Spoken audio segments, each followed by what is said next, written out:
All right, here's the problem with two wires, currents going through the wires, and we're going to look at the influence of the magnetic fields created by those currents on each other, on the wires themselves, as well as on a point in space out here. Okay? By doing this, hopefully we get a good feel for magnetic fields due to current in the wire and the right-hand rules, because we have to use both right-hand rules. Okay? So, we know that if we have current in a wire, that it creates a magnetic field. So the first thing we want to know is what's the direction of the magnetic field? Looks like, let's call it B1. What's the direction of the magnetic field? How would we find it? Death grip. Death grip. Second right-hand rule. Or was it the first? I forget. Anyway, we put our thumb in the direction of current, and it comes out on the top and it goes in on the bottom. So I can say that B1 is out on the top and it's in on the bottom.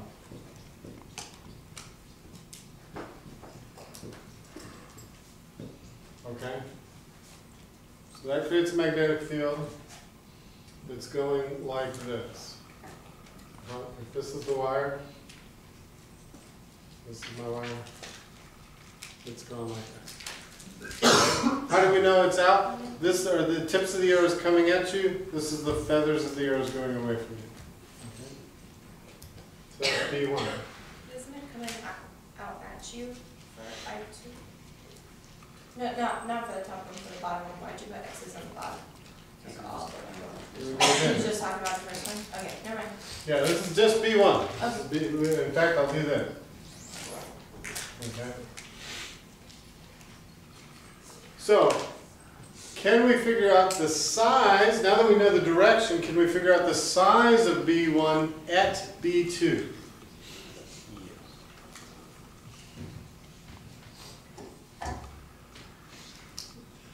At wire 2. And what formula would we use?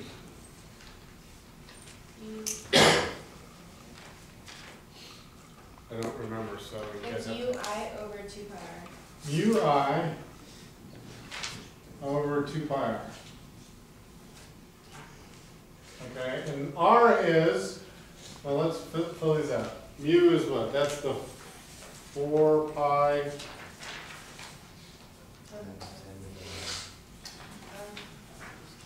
I have 1.26 times 10 to the negative 6. Yeah, it's 4 pi times 10 to the negative 7. When you multiply 4 times 3, you get 12, so that's 1.2 times 10 to the negative 6. You can use either way. And I don't know the units, but there's a bunch of units over here which you should keep track of. I1 and R1 here. Well, I1 is 19 amps. And then it's divided by 2 pi times the distance from wire 1 to the location we're concerned about, 0.03 meters. Okay, so we have mu, we have I1, 2 pi, and 0.03. Why 0.03? Because that's the distance to the second wire. What's the numerator part of that?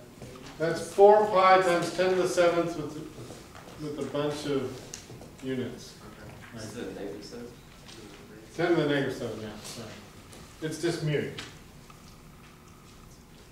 Okay. Why do I keep it in 4 pi? Because this happens so often. Okay. Anybody give me a number for this?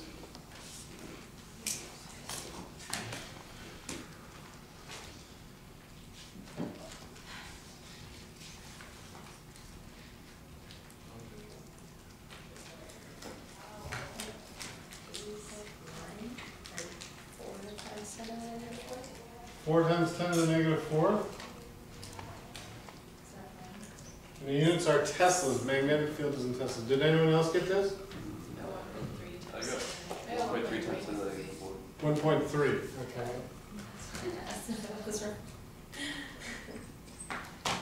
All right, so that's B1 at location 2. Okay.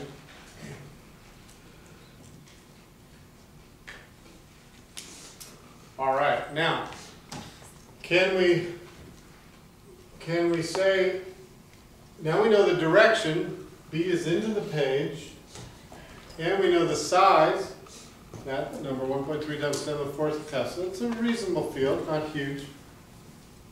What do we do next? What do we want to know about wire 2?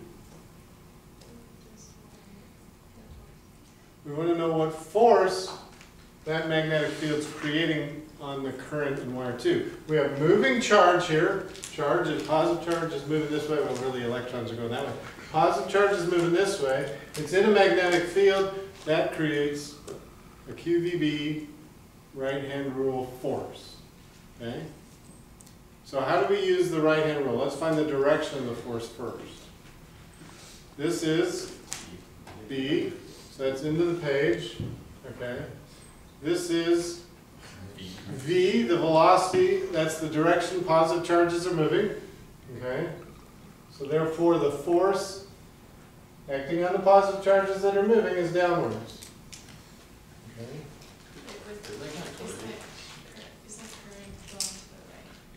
Yeah, current's going to the left. So this is force of 1 on 2. So you're using the current of wire 2 and the force of wire 1. The field of wire 1, that's creating, wire 1's current is creating a magnetic field. Wire 2 has a current in it, that's moving charge. That interaction between that field and the moving charge creates a force. Okay? But why does it go down if the, like, if 1 would be going, 2's going down? If the current was that way, then it would be going up. The current's this way, so it's going down. I guess in my head, it kind of doesn't make sense because I'm thinking the force of 1 on 2. So I'm thinking, oh, whatever 1's doing, it's making 2 do that, and 1 is Okay, going up. the only influence 1 has is to create a magnetic field. So now ignore that 1's even there. You just have a magnetic field. Okay. You have a current. Now you have a force. You can use common sense on magnetic things because everything's perpendicular to everything else. There's no common sense there. Why would I ever use a right-hand rule? I mean, this just defies, this is where the magic is. So just take it brutally simple, one step at a time. Okay, so now I know the force is downward. What's the size of that force? Well, that equals ILV. Okay? So, which I do we use? 2, yeah. This is the force 1 on 2. I didn't give you an L. Let's say L is 1 meter.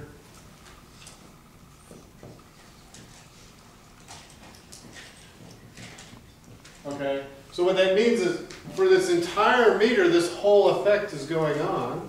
Okay, so I have 32 amps times 1 meter, and my B is B1.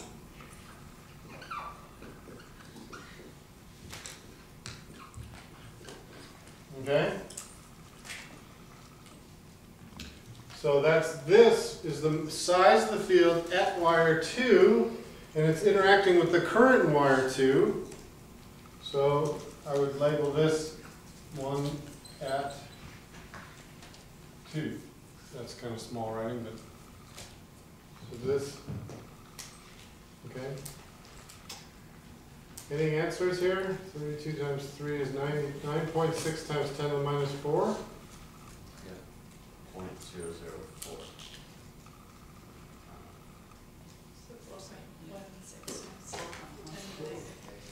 So 4 times 10 to the minus 3.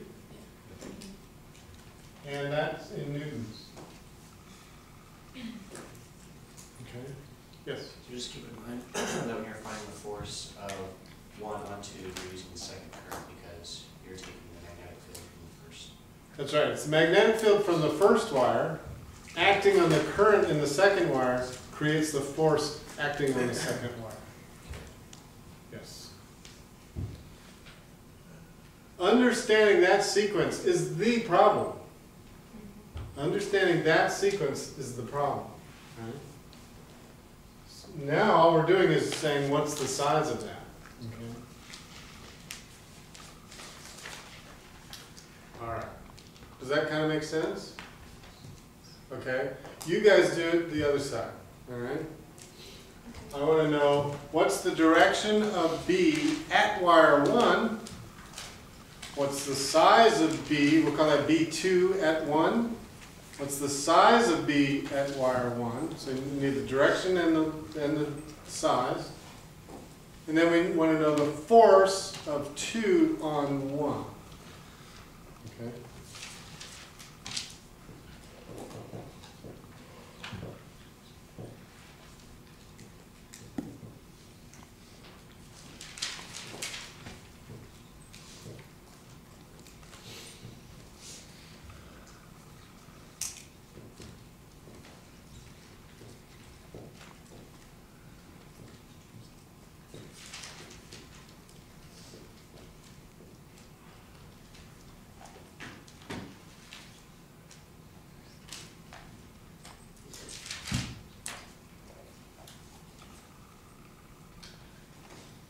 So what's the direction of B at wire 1? B2 at wire 1. It's into the page. My thumb's in the direction of wire 2's current, so that's to the left. Above that, I'm into the page. Below that, I'm out of the page.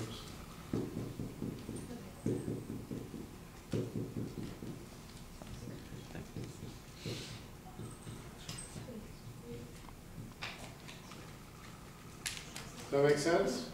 Are the currents going to the other I direction? wrote it backwards. I said it right and wrote it backwards, didn't I? Boy, if they don't have audio on this, they're really going to get confused. You're confused right now.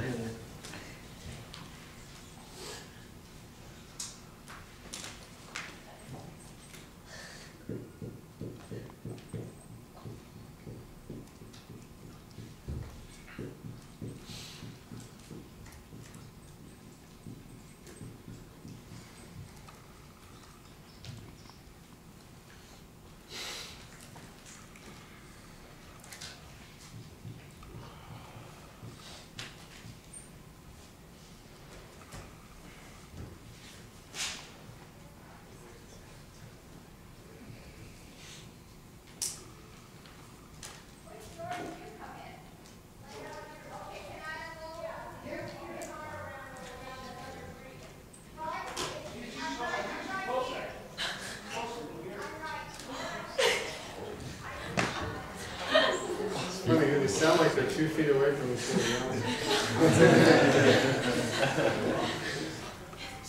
Okay, did we get a number for the size of the magnetic field due to wire 2? Yeah, 2.13 times 10 to the negative 4. So where are our units of B? Tesla. Tesla. Excellent. So 2.1 versus 1.3. Does that make any sense? One, they're the same distance apart. Okay, so the bottom of this is the same for both equations. The top is changed by the current. So this has more current, so this field is bigger. This has less current, so this field is smaller. So sanity check works. Okay, how about the direction of F2 acting on 1? Now we do... Up. Okay, so B is into the page, V is to your right, so the force should be up. Yeah, we use this magnetic field is acting on that current, so it's up. So F2 on 1 is like that. Okay? Another way to know it is forces always come in pairs. If I push on you, you push on me, equal and opposite. So if this pushes on this downwards, this must push on this upwards. It's a Newton third law pair. There are only people from last semester know that. That was a joke. What's a force? I don't remember that. Who's Newton? Okay, so now we know it's up. So now we need to find out this equals what? I, which I? I1. L, B2 at 1. Okay? B2 at 1. Okay, and I'm not even going to calculate. I know it's equal and opposite.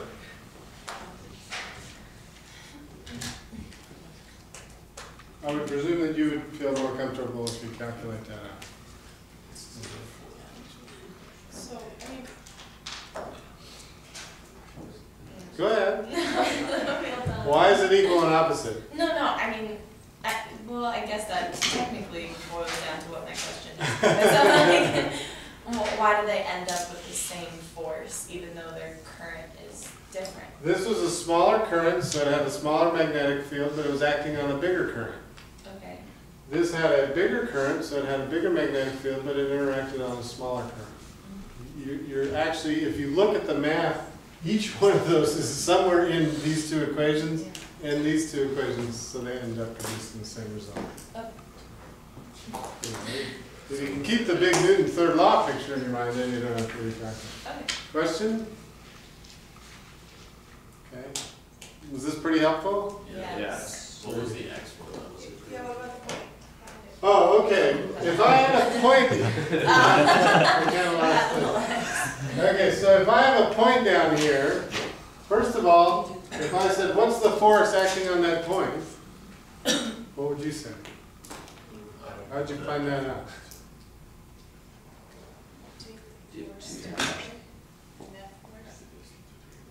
Go back to simplicity.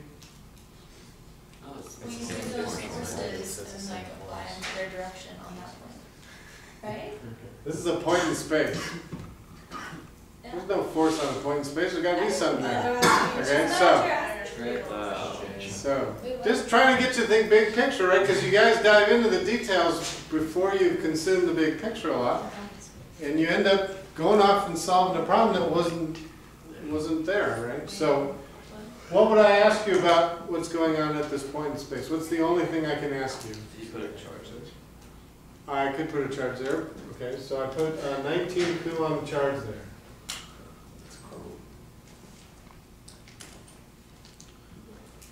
And it's positive. Okay, what's the only question I can still ask you? Magnetic field, right? Charge is sitting there still in a magnetic field, that's a don't care.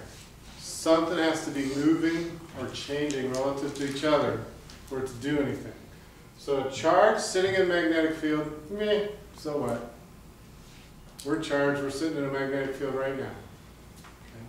As soon as I run, then I feel magnetic. Okay. But, so what I want to know is, how do I add B1 and B2 up at this location? Okay. Okay. So what's going on at this point in space? I'm going to erase the charge because we don't care about that. And I'm going to say at this point in space, okay, well, we know it's going to be an addition of B at X equals B at X due to wire 1 plus, let me write this differently. Okay, it'll be the magnetic field generated by wire 1. What's the size of that at X? And we'll add what's due to wire 2 at X. Does that make sense? Okay. Now, one is into the page. No, yeah. One is into the page and this one's out. Okay. So we know they're going to be fighting each other. All right. What's the value of B1 at X? Is it this number? No. The radius is bigger, right? This is 0.3, this is 0.3 again.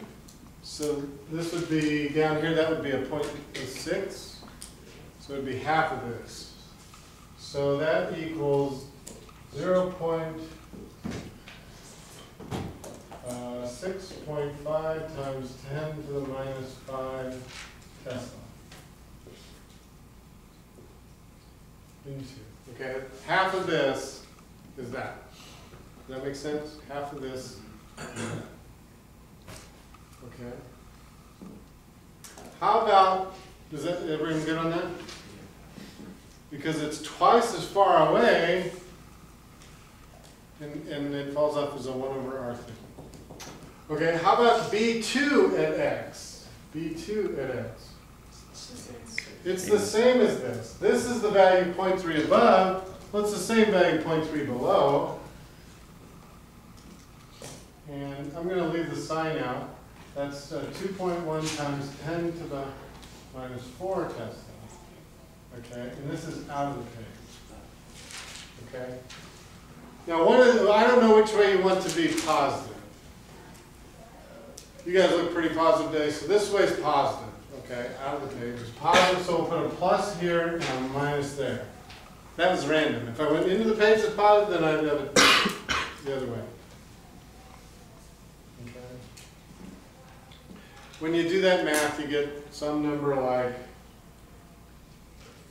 1.4 times 10 to the minus 4.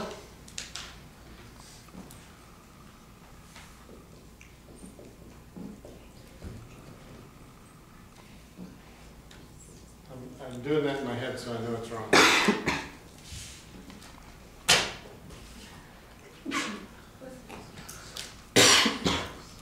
Okay. 1.5 times 10 to the minus 4.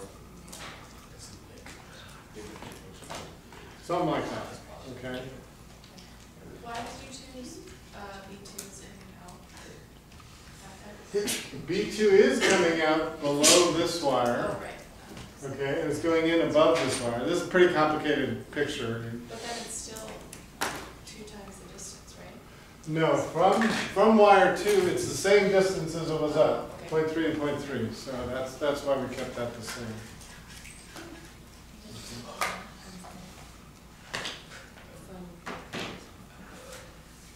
All right. Was this helpful? Yeah.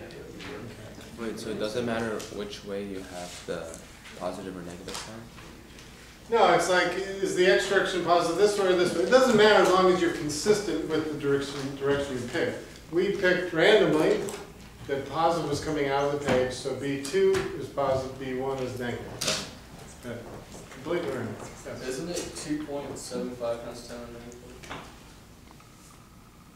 No, because we're subtracting. That's Oh, the yeah, negative. yeah. That's the negative. Okay. All right. Good problem. Lots. I mean, this is one problem, and we've reviewed everything, right? We got this. We got this. We got equations for B. We got F equals I on B. Now, again, there's an equation in your book which I will copy diligently onto this sheet to calculate this force in one step. When you do that, you have no idea what's going on, okay?